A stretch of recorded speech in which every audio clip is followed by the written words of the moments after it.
Tracing the history of children's literature poses a number of problems, in part because what counts as children's literature is not always clear. Does children's literature comprise what children read or what is written specifically for children? If the first, then the history of children's literature is largely identical with the history of literature more generally, at least until fairly recently. If the second, if children's literature is writing that is produced specifically for children, then we run into the problem with determining the intentions of authors. Was a particular work written only for children, primarily for children, for both adults and children, or not for children at all, but rather is adopted by them? Does children's literature include educational works, such as primers and textbooks, or do we only mean fiction, poetry, and drama? Scholars have used different ideas about when children's literature history begins and what counts and doesn't count in this discussion. Part of the problem lies directly in what is the definition of children's literature. The term literature itself is often understood as being fictional works of quality, literary or artistic writing as compared or opposed to popular genre, such as comics or thrillers, informational texts such as newspapers or blogs, disposable products such as magazines, practical guides such as how-tos or reference books, and non-fictional works such as history. However, in the 18th century, the concept of literature was not confined, as it is today, to creative or imaginative works, but rather the whole body of writing by a society. So what makes a text literary was the conformity to the standards of the day. This still leaves us the problem of children's literature's definition. Is children's literature defined by what children read or by what's read to children?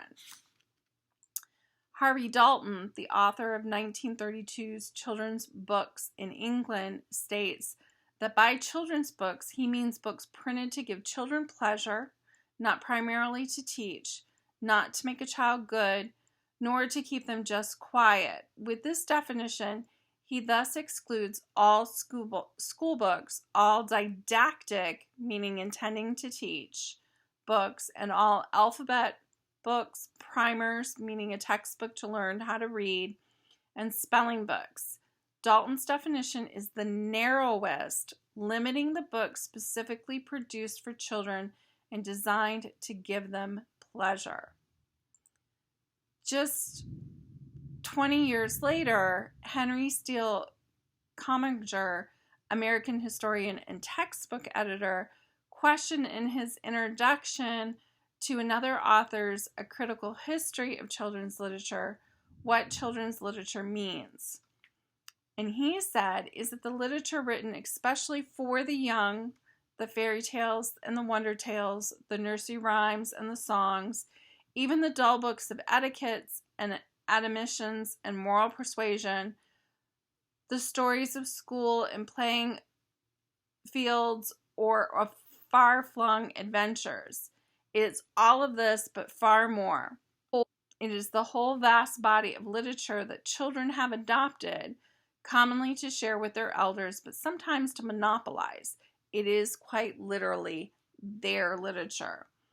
So it's the books produced for children and books children read, which is the broadest definition.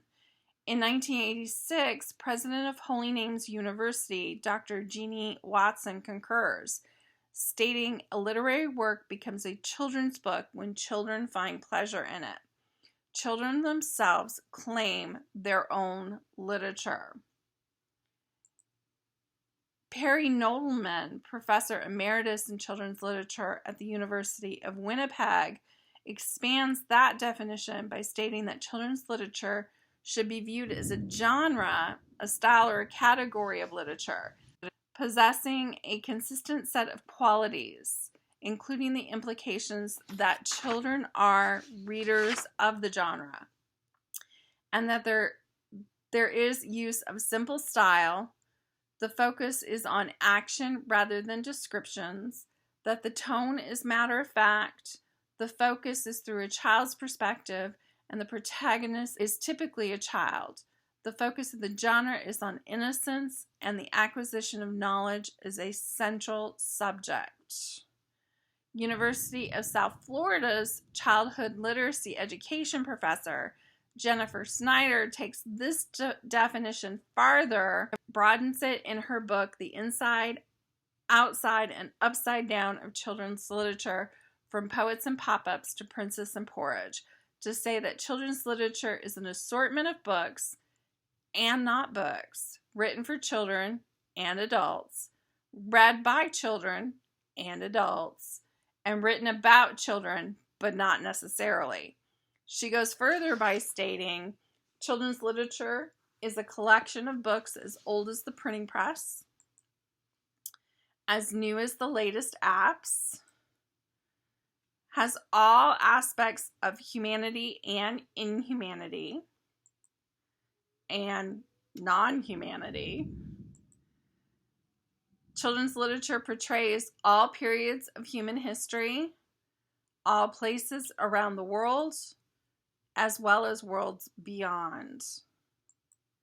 Children's literature is poetry, is fiction, is nonfiction.